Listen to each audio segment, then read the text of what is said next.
19:07 minutos, arrancamos en otro bloque más de la Resistencia. Comentanos ahora con qué continuamos. Rami. Comentanos, Rami, con qué continuamos. Yo continúo con Estados Unidos. Ahora, bueno, una noticia que no se está hablando mucho por el tema de, lo que está ocurriendo en Europa, pero atención en Estados Unidos porque va a ocurrir algo en Estados Unidos.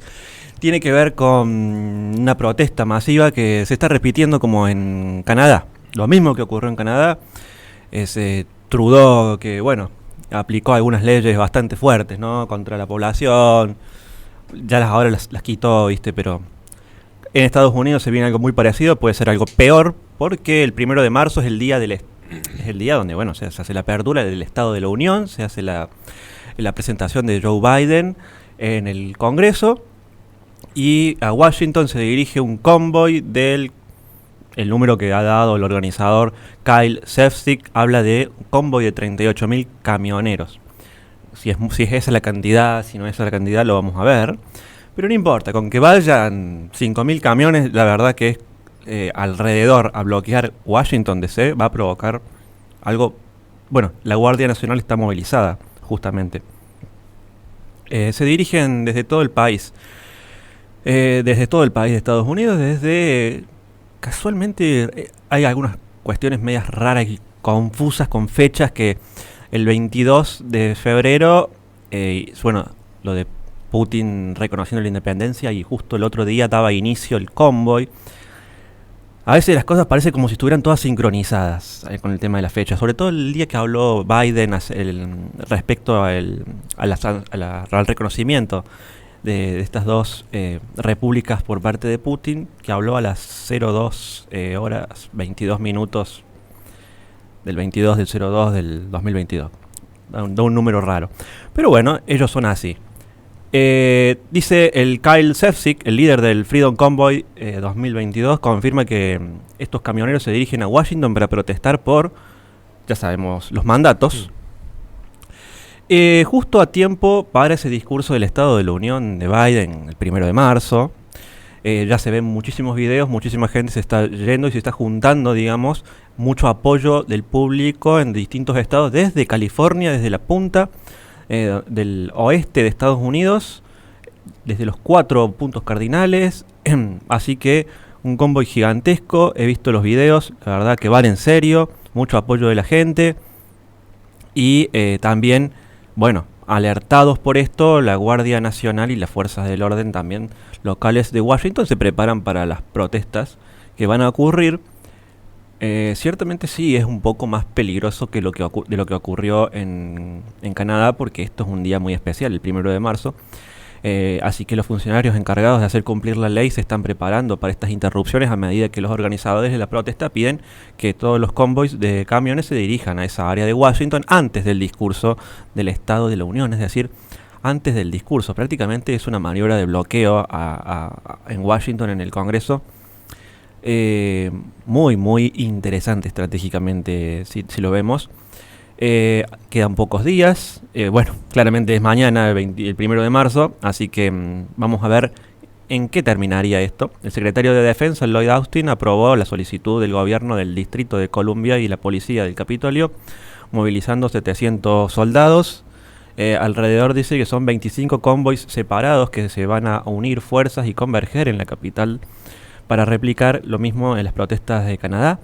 Un enfrentamiento que ahí se paralizó a Ottawa y también hay temor por el tema de la cadena de suministro, el tema de la economía en Estados Unidos, porque si es una movilización muy extensa, como se está viendo en los videos, puede provocar bastantes problemas y crisis en las cadenas de suministro, lo que puede llevar a más inflación. Esto es curioso, es como si Estados Unidos estuviera siendo atacado internamente y externamente.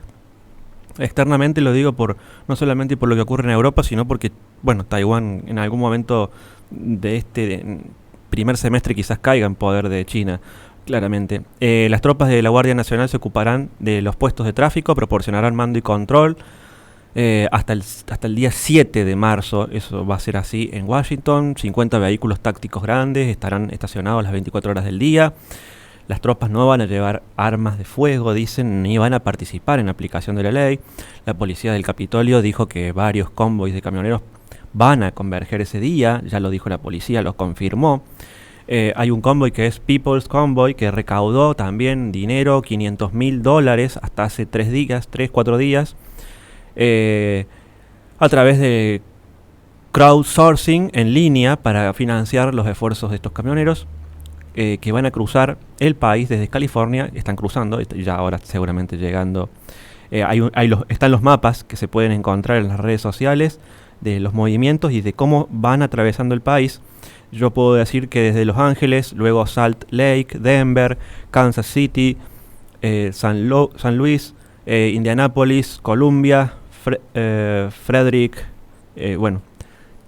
no sé si queréis decir algo, Horacio. Sí, como un comentario al margen y recapitulando lo que has planteado. Un detalle que no es menor. Donald Trump, donde despliega su mayor discurso en defensa del Freedom Convoy versión estadounidense, ha sido en la Conferencia de Acción Política Conservadora 2022.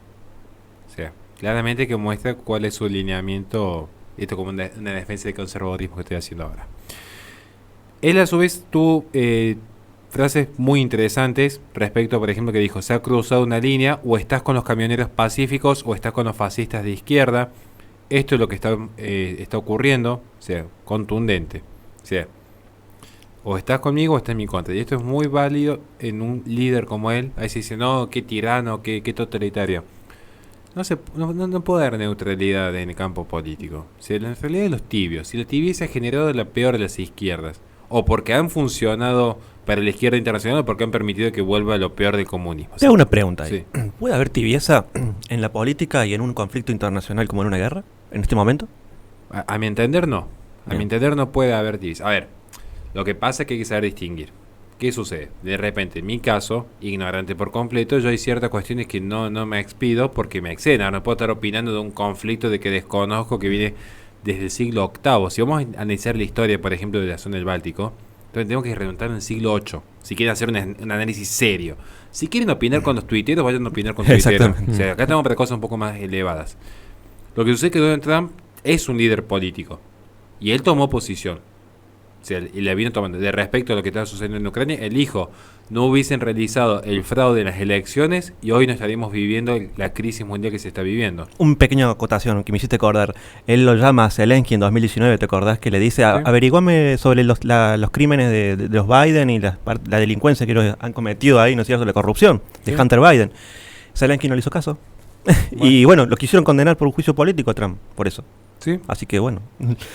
De hecho, y en esta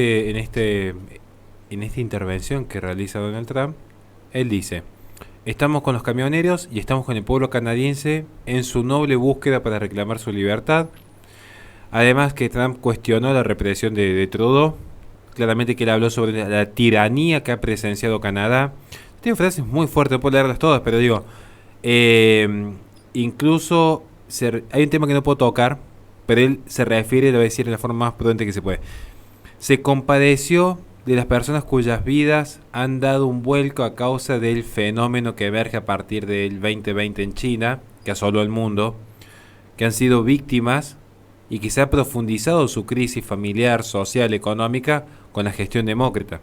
A mi entender, la gestión que había realizado Donald Trump en ese momento fue magnífica. Es más, él ha pedido la investigación sobre el verdadero origen de la causa que cambió la civilización. Y se fue la OMS. Antes de que todo el mundo empezara a hablar de eso, Trump ya estaba hablándolo y ya estaba denunciando todos los problemas que hubieron con respecto a la OMS, a la comunicación y a la información. Que recibía de Taiwán, que nadie la veía. Claro, y de hecho Donald Trump incluso dice, respecto a los camioneros canadienses, que él va a intervenir para que no suceda lo mismo con los estadounidenses. Él dice: a los camioneros canadienses se le han congelado sus bienes, sus ahorros de toda su vida, se los han calumniado, han sido detenidos, han sido acusados de delitos falsos, se los ha acusado falsamente de lealtad a potencias extranjeras incluso. Una acusación gravísima por traición a la patria. Sí. Entonces, lo que él dice es: se los está persiguiendo como si fueran enemigos de su propio gobierno y se los trata peor que a los narcotraficantes, asesinos, violadores. O sea, no tuvo escrúpulos. No tuvo piedad. Pero porque sabe que el enemigo es el progresismo. A mí lo que... ¿Y por qué es realista? No tiene pelos en la lengua, digamos. No. Digo esto porque es importante. Digo, claramente que acá se dice, los conservadores estatistas, aquellos otra vez. Los que más han defendido la libertad en los últimos años han sido los conservadores. Los únicos, diría yo. Sí, porque de hecho los que se animaron a hablar del proceso que iba a realizar la OMS de disciplinamiento médico éramos los conspiranoicos, Miklos Lukács, Pablo Muñoz Iturrieta, yo, digo, porque el resto... Mientras el resto hablaban sobre aplaudir, ¿no?, las campañas que estaban llevando a cabo todo el enemigo, digamos. Sí, no, el resto... Y una vez que el enemigo ya había terminado todas sus campañas, ahí empezaron a darse cuenta de que había un problema. No, sí. Pero una vez que ya estaba todo concretado, digamos. Y más de uno que en nombre de la libertad también estaban pidiendo que el Estado salga... Sí, por supuesto. A pinchar a medio mundo. Bueno, esto es lo que quería hacer un acote respecto de Donald Trump, que ha mostrado vehementemente su apoyo y, por qué no, su guía, y no me sorprendería que no haya incluso una suerte de ayuda económica a lo que es al Freedom Convoy, a un convoy de la libertad en Estados Unidos que no quieren ser esclavizados por el desastre que está generando la gestión demócrata. Es un desastre por donde se mire. Es muy peligroso. Desde un Green New Deal que está generando un déficit fiscal histórico en esta transición energética, que ha generado el apagón histórico que sufrió Texas. Cayeron 2 copos de nieve y resulta que se encuentra que la energía eólica no servía para nada. Y mientras tanto estaban descarbonizando. Mientras tanto Rusia, China, India seguían con plantas a base de energía de carbón, demostrando lo que es la política real. Teníamos desde el ecologismo hasta el jefe de ejército de Estados Unidos, no jefe de ejército, un poco de nombre técnico que tiene, promoviendo los transexuales y la ideología de género dentro del ejército. ¿El Pentágono? Sí. Bueno, entonces, esta es la realidad, gente. ¿Rami? No hay más que agregar. Seguimos después, vamos a seguir con este tema. Le recordamos a la gente que este programa se transmite por twitch.tv/like-resistencia. Posteriormente sube al canal de YouTube de la Resistencia Radio, donde en la descripción de los videos tienen nuestras redes sociales para que se comuniquen con nosotros en caso de que quieran colaborar con este espacio. Vamos a un corte y enseguida volvemos con más Resistencia.